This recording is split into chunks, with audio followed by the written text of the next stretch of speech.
Ya gimana ya, kalau dari Ridwan Kamil nih kita udah tahu lah ya, berarti dia ini kan hanya penampilannya aja yang alim, tapi kelakuannya enggak.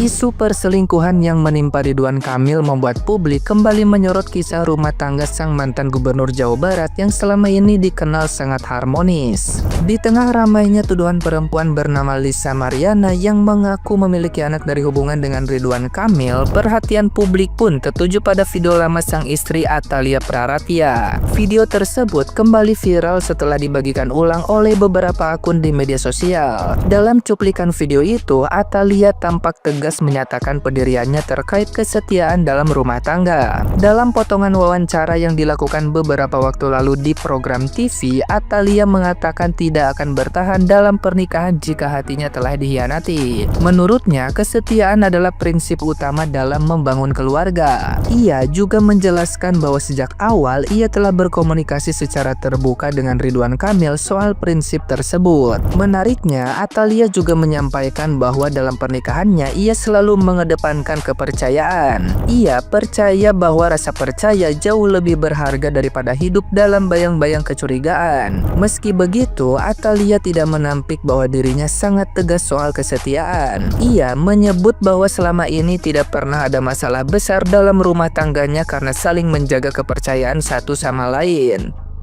Pernyataan tegas ibu cinta ini menjadi sorotan karena viral bersamaan dengan isu yang menuding Ridwan Kamil memiliki anak dari perempuan lain. Hal itu sesuai dengan pengakuan seorang perempuan bernama Lisa Mariana yang mengklaim telah menjalin hubungan terlarang dengan mantan gubernur Jawa Barat tersebut. Ridwan Kamil sendiri telah membantah tuduhan tersebut dan siap menempuh jalur hukum. Nah, gimana nih menurut netizen yang terhormat? Silahkan berkomentar ya. Sumpah ya, baru kali ini gue ngeliat ada Ani seberani ini. Ini bener-bener kayak, wah gokil banget sih. Dia berani nge-spill foto sama chat-chatannya di DM nih, lihat nih, parah sih. Kok bisa seberani itu? Katanya sih ini demi kebaikan anaknya ya, jadi demi nafkah anaknya. Berarti kalau dia bilang ini demi nafkah anaknya, secara nggak langsung berarti itu anaknya sih. Itu anaknya sih.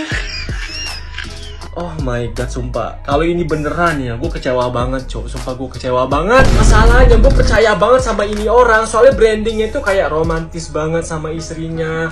Setia, lucu, berkarisma. Ternyata. Sebenarnya nggak bener ya. Gadun plat merah, LC, Enol, tanda tangan kontrak, ada hubungan apa ini semuanya? Di video sebelumnya gue sempat bilang kalau LC atau Enol disimpan sama gadun plat merah udah naik derajatnya, kalian jamin fasilitas uang semua dijamin. Jadi bukan dia nyari duit nyari dia. Tapi banyak banget nih ya kan yang nggak dibolehin sama si LC atau Enol emang. Kali itu ada tangan kontrak dulu nih ya kan, karena kalau apa-apa karena nama baik dari si gadun plat merah ini nih yang dipertaruhkan. Jadi salah posting aja berabe ya kan. Jadi lo gak bisa sembarangan ketemu gadun plat merah ini, atur semua, diatur pertemuannya, diatur sama banget sama kasus yang lagi handing ini nih ya, karena gue ngeri banget salah ngomong ya. Tapi ini kami paling tunggu. Gue gak mau bahas spesifik tentang bapaknya dan juga enongnya karena takut mana itu tadi itas yang harus dilaluin sama LC dan enong ini kalau dia udah disimpan sama gadun plat merah. Bila dia melanggar aturan itu bahaya kan, karena kontrak yang dia tanda tangani, apa isi kontraknya saya tidak tahu. Perasaan itu amat banget ya kan isu-isu kayak gini. Jadi menurut gue nih ya, ini adalah waktu yang tepat untuk kalian secara eno yang merasa sakiti spill dikit-dikit ya kan kebusukan para gadun plat merah ini ya kan, karena emang harus dibabat habis. Lihat sini gadun plat merah yang menyalahgunakan uang yang seharusnya untuk pakai kok malah jadi ke eno. Lagi rame lagi tuh ya, ex gubernur inisial R katanya selingkuh. Ternyata gue pikir hanya bisa membangun kota, bisa juga membangun hubungan gelap. Inisialnya R itu ranjang ternoda. Pantesan pakai kacamata biar bisa ngezoom ya. Lihat yang gede-gede. Semoga sih nggak benar ya Pak ya. Nanti kalau benar, aduh, selama ini enong-enongnya dibiayain dong. pakai dana APBD. Aduh, anggaran buku tulis. Tapi udah nggak bener ya. Buat enong-enongnya juga, kenapa baru speak up sekarang?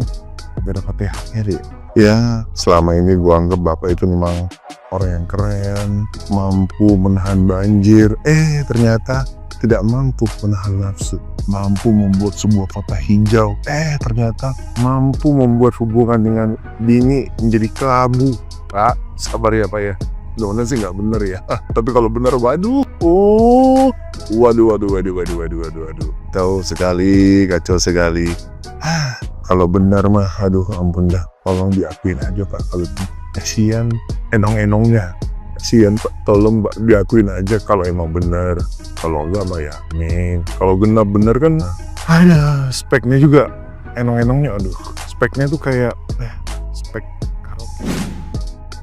Saya tuh penasaran, kenapa seseorang menjadi pelakor gitu ya. Saya tuh mikirin ini gara-gara ada beritanya Ridwan Kamil dibilang berselingkuh dan wanita yang jadi selingkuhannya tuh speak up gitu ya. Karena katanya menuntut keadilan untuk anaknya. Tapi dari pihak Ridwan Kamilnya sendiri itu sudah melakukan klarifikasi dan ya mengatakan bahwa itu tidak benar. Kita juga nggak boleh menuduh ya kan, tapi seandainya ini benar, ya gimana ya, kalau dari Ridwan Kamil ini kita udah tahu lah ya, berarti dia ini kan hanya penampilannya aja yang alim, tapi kelakuannya enggak. Cuman sebagai wanita, saya tuh berpikir dari sisi si pelakornya gitu loh. Dan mungkin ini juga untuk pelakor-pelakor di luar sana gitu ya. Sebenarnya kenapa sih kalian tuh jadi pelakor? Yang saya bingung juga tuh banyak juga laki-laki itu yang selingkuhnya sama perempuan itu yang jauh di bawah istrinya gitu. Tapi saya perhatikan gini loh, wanita-wanita yang jadi pelakor, kalian itu adalah manusia yang tidak punya value dalam hidup kalian. Kalian tidak tahu bagaimana menghargai diri kalian. Nah,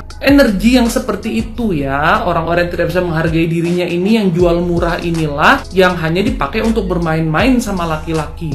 Tapi laki-laki ini sendiri dia itu untuk pilih pasangannya, dia mau wanita tuh yang punya harga diri, wanita yang bisa jaga dirinya, dan wanita juga yang bervalue gitu. Jadi ibaratnya sebenarnya yang rugi tuh kalian para pelakor. Oke lah istri sah itu sakit hati, tapi kalian itu yang para pelakor ini ya, kalian tuh cuma dapat ampas, rumahnya yang mewah dia tidurin sama istri syahnya. Udah gitu harta-harta bendanya dia yang lainnya dia sharing sama istri sahnya. Paling dari sisa-sisa hartanya itu yang masih bisa dia spend untuk hura-hura, itu yang dikasih buat kamu. Jadi kamu tuh hitungannya tuh dapat ampas. Itu pun mereka tuh nggak mungkin spend yang gila-gilaan untuk kamu, karena ya mereka tuh hanya mau ada timbal balik juga dari kamu. Nggak ada ketulusan. Kamu tau nggak kenapa mereka itu, laki-laki itu mau jadi selingkuhanmu ya para pelakor ya? Karena mereka ngeliat kamu tuh murah, jadi mudah untuk didapatkan, mudah juga untuk dilepeh. Giliran ada masalah, ya dia pasti akan tetap pilih bini aslinya dan kamu yang dilepeh. Mau kamu bilang hamil kayak punya anak kayak dan lain sebagainya gitu loh, dia pasti akan tetap pilih bini aslinya. Dan biasanya kalau dalam satu rumah tangga yang suaminya itu selingkuh ketahuan, terjadi perceraian itu karena istrinya yang benar-benar udah nggak mau dan mau minta cerai. Kalau dari pihak lakinya kemungkinan besar justru ingin mempertahankan. Nah ini menunjukkan apa? Bahwa laki-laki itu kalau dia selingkuh dengan wanita yang memang murahan dan mau gitu ya, yaitu karena mereka cuma iseng, namun dia tetap mempertahankan bininya. Dari hal ini aja kalian para pelakor tuh harusnya bisa mikir, berarti value kalian tuh tidak ada di mata orang-orang itu gitu loh. Apalagi di mata wanita-wanita yang memang sebagai istri syah dan menjaga harga dirinya. Gimana kalau diubah aja polanya? Kalian mulai meningkatkan value diri kalian, hargai diri kalian, sayangi diri kalian, supaya nanti kalian bisa dapat pasangan yang baik. Karena perselingkuhan itu sebetulnya terjadi kan karena kedua belah pihak. Kalau kamu sebagai wanita juga tidak buka diri, laki-laki mau maju sebanyak apapun, segencar apapun dia maju, ya nggak akan bisa kan masuk gitu loh ya. Tapi kalau kita sebagai wanita justru kita sudah tahu itu laki orang, kita turunin harga diri kita izinkan dia masuk, disitulah kamu hanya akan dilepeh nantinya.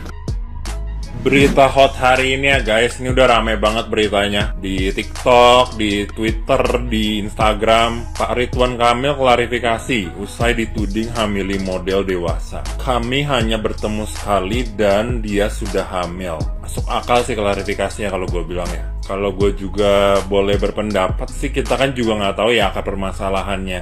Yang tahu mungkin dari si perempuan atau dari si Pak Ridwan Kamil. Jadi sebaiknya jangan menghakimi dulu sebelum kita benar-benar tahu akar permasalahannya. BTW yang mau gue bahas adalah komen-komennya sih yang lucu dari netizen di Instagram. Kita lihat ya komennya satu-satu. Ya ini kegiatan favorit gue sebenarnya kalau ada berita yang heboh, lebih menarik ngeliatin komennya ya daripada isi beritanya. Ya yang tadi gue bilang ya, gue nggak ngejudge dan nggak berpihak siapapun karena kita sebenarnya nggak tahu cerita yang sebenarnya. Kita netizen nyimak aja. Nah yang mau gue bahas nih komen-komen yang lucu sih di IG. Yang pertama dari Mbak Amel Lilu, ketemu sekali tuh ngapain Pak? Bukber velocity kah? Anjay, jeduk. Mungkin collab velocity ya. Kan banyak tuh kayak seleb talk yang velocity atau bikin tren kayak Mbak Fuji. Ya mungkin ini juga gitu kali. Mungkin bikin velocity. Ya masuk akal sih. Yang kedua nih, makanya Pak udah risiko kalau punya peliharaan jangan lupa kasih makan. Waduh bingung juga. Maksudnya mungkin kasih makan dogi atau kucing kali ya. Kok nyambung ke peliharaan? Nggak ngerti sih. Mungkin dogi kali maksudnya. Sudah hamil duluan saat sudah bertemu. Poin ini cukup kuat untuk memberikan kebenaran. Berarti mungkin logikanya berarti harusnya nggak salah ya Pak Ridwan, kan emang bener ya. Misalkan udah ketemu udah hamil duluan gimana caranya gitu. Terus yang keempat nih, halo guys, jangan sampai lengah, tetap kawal RUU TNI. Wih, ada yang masih nyambungin sama RUU TNI. Ini nih, Pak netizen kritis politik, gue suka nih, mengharumkan nama bangsa nih kayak begini. Cocok ya buat yang suka demo-demo gitu, melek politik sekali. Terus yang terakhir, tes DNA aja udah ribet amat. Ya ini juga setuju sih ya. Mungkin yang paling gampang kita tes DNA buat tahu kebenarannya apakah anaknya atau bukan gitu. Ceritanya mirip di film-film ya atau di drama-drama Korea. Ya kita nyimak aja sih kayak kata gue mah. Cuman ya seru aja bacain komen-komen netizen. Gimana kalau menurut kalian? Gimana?